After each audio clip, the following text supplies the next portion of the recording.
अवसर पर उपस्थित हमारे वीडियो साहब, मंच पर उपस्थित तमाम गणमान्य लोग, मंच के सामने बैठी हुई हमारी तमाम जनता, भाई बहन, बाबा लोग,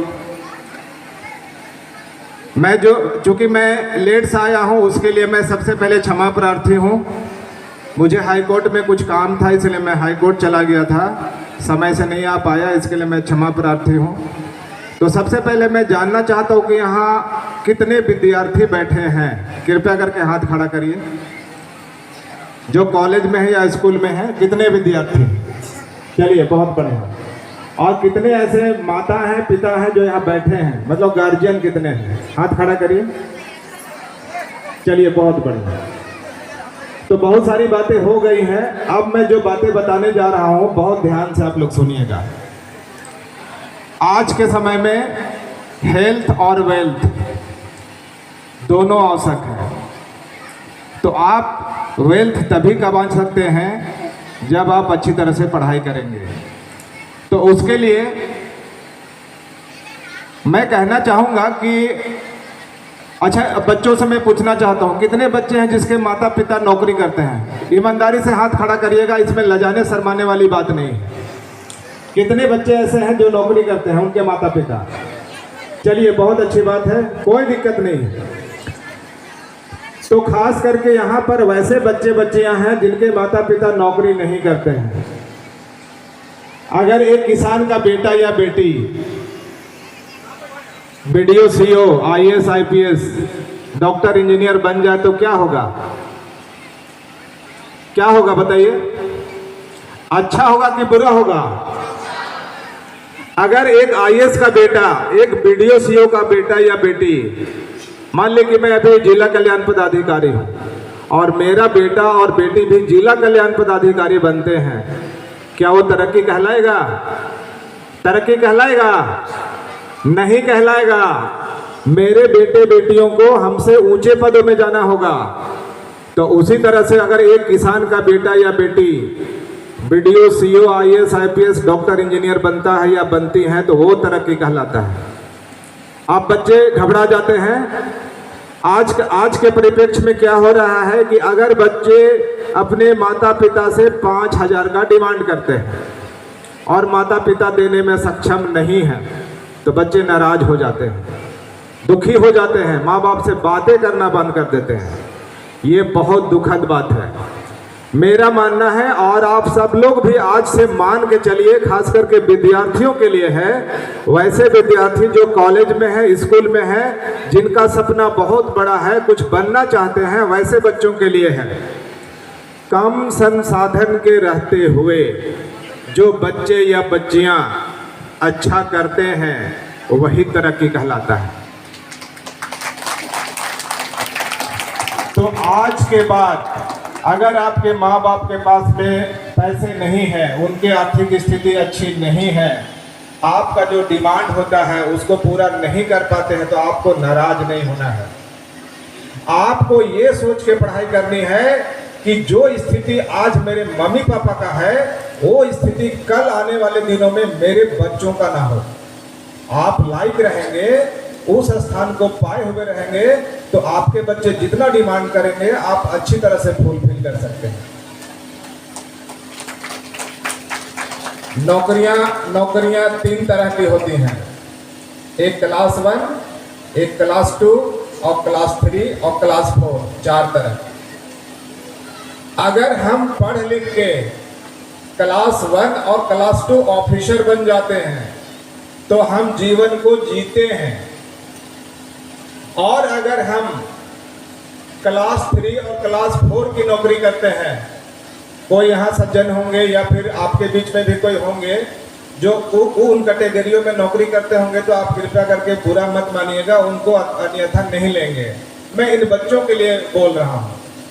तो क्लास 1 और क्लास 2 के बच्चे या बच्चियां जीवन को जीते हैं और क्लास 3 और क्लास 4 के बच्चे या बच्चियां जीवन को काटती हैं या काटते हैं। जीवन को जीना और जीवन को काटना 2 अलग अलग बातें हैं, है कि नहीं? अभी लोग बताइए।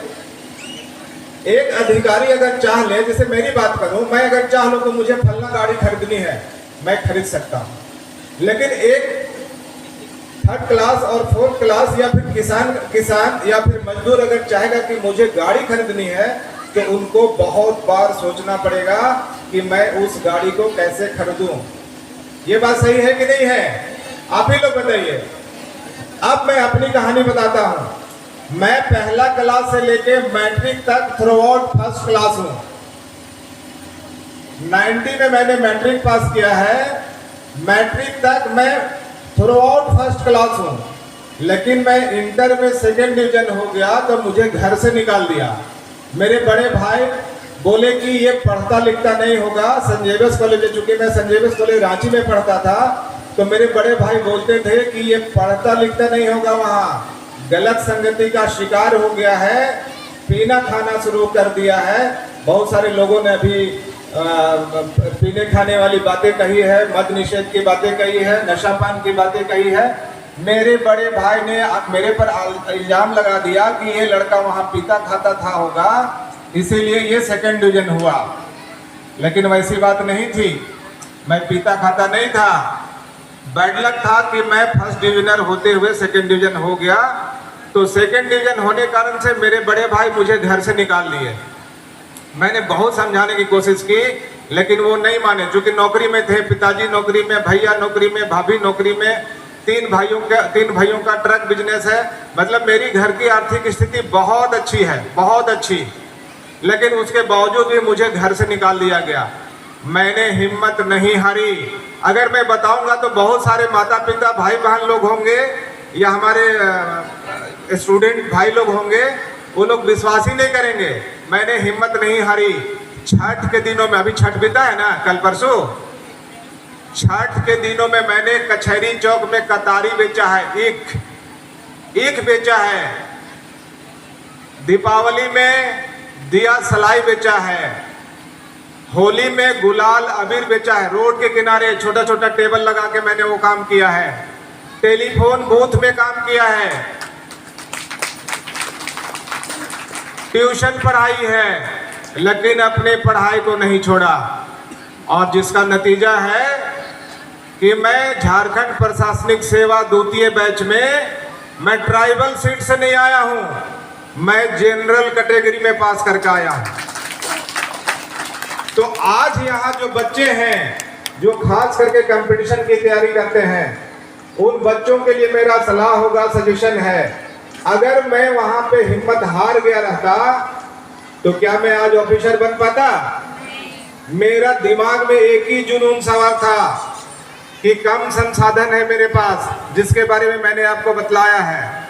मेरे पास कम संसाधन है, उन संसाधनों से मैं अधिकारी बन के दिखाऊंगा।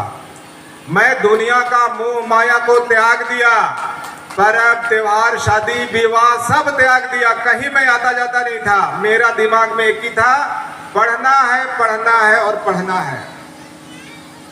और जिसका नतीजा हुआ कि मैं जनरल में पास करके आया। और जनरल में कोई मामूली नंबर से नहीं, जनरल में 717 नंबर जिनका था वो जनरल कैटेगरी में पास किया था। लेकिन मेरा एक्यूरेट 750 नंबर था, सोचिए। तो ये मेरे लिए, आपके लिए भी कोई बहुत बड़ी बात नहीं है, आप भी कर सकते हैं। ये कोई बहुत बड़ी बात नहीं है। हाँ, बशर्ते डेडिकेशन के साथ में आपको पढ़ाई करनी होगी। पढ़ाई का कोई विकल्प नहीं है। अब मेरा एक बहुत मार्मिक बात बोलने जा रहा हूं, जिसको बच्चे जो तैयारी कर रहे हैं वो ध्यान से सुनेंगे। आप 5 साल मेहनत करके, 5 साल कड़ी मेहनत करके आने वाले बाकी जीवन के सालों को सुखमय तरीके से बिताना चाहते हैं, या फिर शुरुआत के 5 साल ऐश मौज करके आपके आने वाले बाकी के सालों को दुख भरी देखना चाहते हैं, तकलीफों को झेलते हुए जीना चाहते हैं। मेरी बात समझ में आ रही है? मैंने, बीडीओ साहब ने, या जो भी यहाँ गणमान्य बैठे हैं, 5 साल हमने त्याग किया। अपने भूतकाल में 5 साल 6 साल हमने कड़ी मेहनत किया, और जिसका परिणाम है कि आज हम उस पोजीशन में हैं कि 80-90 साल तक, जब तक मेरी जीवन है, जब तक मैं जिंदा रहूंगा, तब तक ऐस मौज की जीवन जीऊंगा। मुझे जो भी इच्छाएं होंगी, मेरी जो भी इच्छाएं होंगी वो पूरी होंगी। मैं जो भी चीजें चाहूंगा वो खरीद सकता हूं। मेरे बच्चे जो भी चीजें चाहेंगे मैं दे सकता हूं। तो मेरा भूतकाल में 5 साल 6 साल किए गए मेहनत का ये परिणाम है। तो आपके लिए भी आपसे मेरा करबद्ध निवेदन है कि आप भी अपने अभी जो समय है 2 साल 3 साल 4 साल 5 साल आप इतना मेहनत करें कि आपका आने वाला बाकी का साल पूरी तरह से सिक्योर हो जाए, पूरी तरह से सुरक्षित हो जाए। मेरी बातें समझ में आ रही है कि नहीं आ रही है? आ रही है ना? और इधर कितनी बहनें हैं जो कॉलेज में हैं या स्कूल में हैं? बहनें, हाँ बाबू आप लोगों के लिए भी है। आप लोग अभी से ठान लो। बोलते हैं ना कि एक महिला पढ़ती है तो कितना जनरेशन पढ़ता है, एक पुरुष पढ़ता है तो केवल अपने लिए पढ़ता है।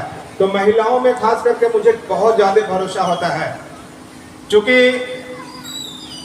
मेरी जो कथन होता है वो बहुत ज्यादा होता है। क्योंकि आज समय भी नहीं है यहाँ, मैं खुद लेट से आया हूँ, उसके लिए मैं पुनः आप लोगों से क्षमा प्रार्थी हूँ।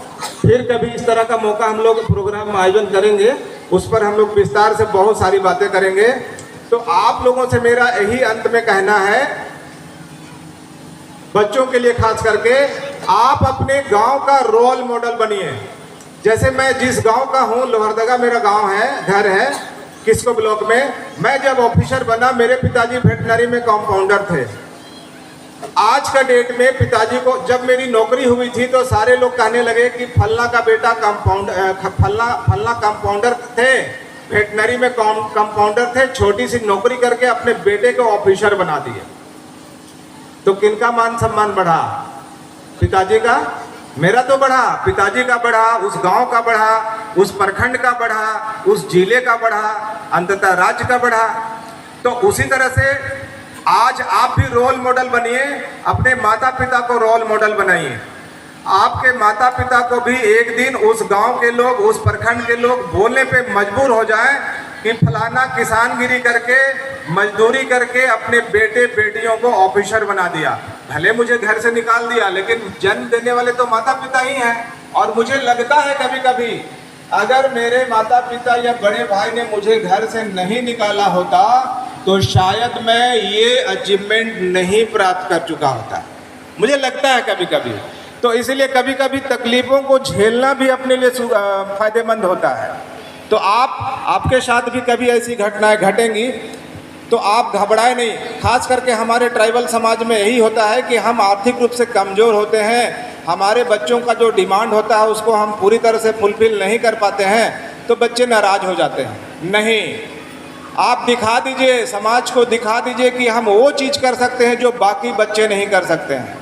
तो आज के बाद से कंपटीशन की तैयारी करने वाले बच्चे या बच्चियां अपने आप को ट्राइबल विद्यार्थी या ट्राइबल स्टूडेंट समझ के ना पढ़ाई ना करें।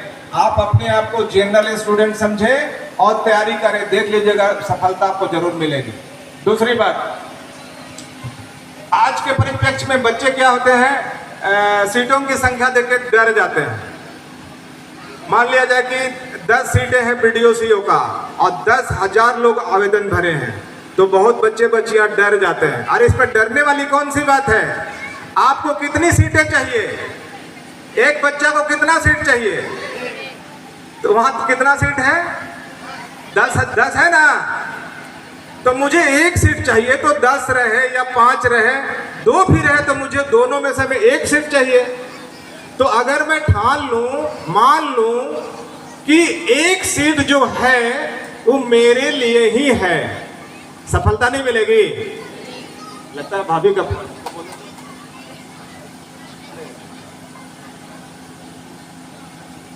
तो ये मान के अगर हम तैयारी करेंगे ना तो सफलता जरूर मुझे मिलेगी।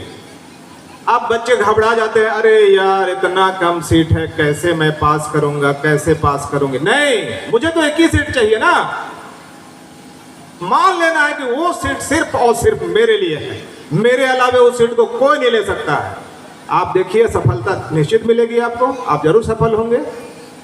दूसरी बात, बातें बहुत है, आज नहीं बोल पाऊंगा सारी बातों को, फिर से हम लोग कभी बात करेंगे।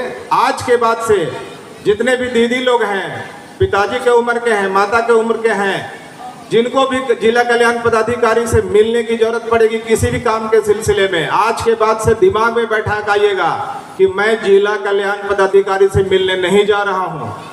जो मेरे माँ के उम्र की महिलाएं हैं वो समझ के आए घर से ही कि मैं अपने बेटे से मिलने जा रहा हूँ। गोपी उरांव मेरा बेटा है, मैं उनसे मिलने जा रहा हूँ। बाबा के उम्र के जितने भी पुरुष हैं वो समझ के आए कि गोपी उरांव मेरा बेटा है, मैं उनसे मिलने जा रहा हूँ। तो इससे क्या होगा कि आपको BDO, CEO, DC, DSP, IPS इन सारे अधिकारियों से मिलने में डर नहीं लगेगा। अभी हम डर जाते हैं कि अरे बीडीओ साहब है, अरे बीडीओ साहब कोई भगवान थोड़े हैं, जिला कल्याण पदाधिकारी कोई भगवान थोड़ी है। आप ही के बीच से, जैसे अभी साहब बोल रहे थे, टाटा कंपनी वाले साहब बोल रहे थे कि मैं भी आप ही के बीच से आया हूँ, तो हम सभी लोग जितने भी अधिकारीगण हैं या प्रतिष्ठित अन्य पदधारीगण हैं आप ही के बीच से आए हैं। हम लोग सब भाई बहन हैं एक दूसरे का। और जो हमसे उम्र में छोटी बहनें हैं वो समझ का है कि मैं अपने गोपी भैया से मिलने जा रही हूँ। बड़ी हैं हमसे उम्र में जो बड़ी दीदी लोग हैं वो मान के चलें कि मैं अपने छोटे भाई गोपी उरांव से मिलने जा रहा हूँ। उसी तरह से बच्चों से मैं कहता हूँ, अगर हमसे उम्र में जो बड़े हैं वो समझ का है कि मैं अपने छोटे भाई से मिलने जा रहा हूँ, और हमसे उम्र में जो छोटे हैं वो ये मान के चले कि गोपी दास से मिलने जा रहा हूँ। मुझे बहुत खुशी होगी। आज झारखंड प्रशासनिक सेवा में अधिकतर पदाधिकारी जो हमसे जूनियर हैं मुझे गोपी दा ही बोलते हैं। मुझे अंदर से बहुत खुशी होती है। तो आप भी आज के बाद से दिमाग में बैठा के आए कि मैं जिला कल्याण पदाधिकारी से मिलने नहीं जा रहा हूँ, नहीं जा रही हूँ, मैं अपने बेटे, अपने भाई गोपी उरांव से मिलने जा रहा हूँ, जा रही हूँ। ऐसा सोच के आप लोग आइएगा तो आप लोग को लाज और शर्म आएगा हमसे मिलने के लिए। प्रखंडों में बिचौलियाँ क्यों पनपते हैं? क्योंकि आप प्रखंड में जाना नहीं चाहते हैं ना, आपको डर लगी हुई रहती है। कैसे मिलेंगे बीडीओ साहब से, सीओ साहब से कैसे मिलेंगे? नहीं, आप अपना समझ के जाए ना, डर नहीं लगेगी। प्रखंड, अंचल, जिला, थाना, कोर्ट कचहरी, इन सारी चीजों में दो ही काम होते हैं। दो ही काम लेके लोग आते हैं। एक लीगल काम करवाने आते हैं जो नियम संगत होता है, और एक इलीगल काम कराने आते हैं जो नियम संगत नहीं होता। बीडीओ के पास में, मेरे पास में, डीसी सर के पास में, एसपी सर के पास में हम उन कामों को लेके जाएं जो नियम संगत नहीं है, तो क्या हो पाएगा? हो पाएगा कि नहीं हो पाएगा? तो बोलिए, नहीं हो पाएगा। लेकिन जो नियम संगत काम है, विधि सम्मत जो काम है, उसको आप लेकर आइएगा, हम करेंगे, बीडीओ साहब करेंगे। तो आप उसी में नाराज हो जाते हैं। आपने जो काम लेके आया था मेरे पास, वो काम नियम संगत नहीं होता है तो वो काम नहीं होता है। उन्हीं चीज़ों को लोग गलत अर्थ दे देते हैं और कहते हैं कि बीडीओ साहब बदमाश है, तो सीओ साहब बदमाश है, तो डीसी साहब बदमाश है। नहीं, ऐसा बात नहीं। आप सही काम को लेकर आए, आपका काम होगा। अंत में मैंने जो बातें कही है खास करके विद्यार्थियों के लिए, अगर उन बातों में से आप 10% भी मेरी बातों को अमल में लाएंगे और उसके अनुसार, उसके अकॉर्डिंग आप पढ़ाई करेंगे, तो आपको सफल होने से कोई नहीं रोक पाएगा। और मेरा तो सौभाग्य है कि कोल्हान में मैं 2017 से हूँ, तो मुझे लग रहा है कि कोल्हान से ही मैं रिटायर कर जाऊँगा।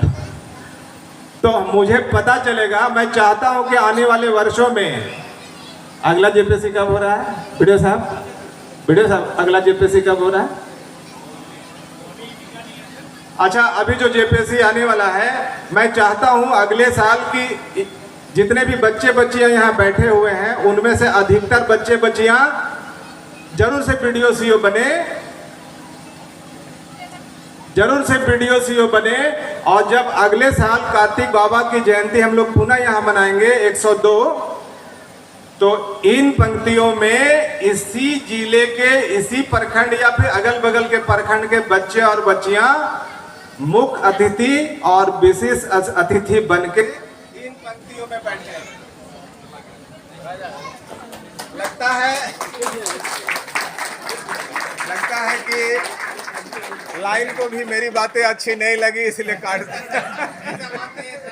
सर ये देखिए, ये तैयारी कर रही है जेपीएससी।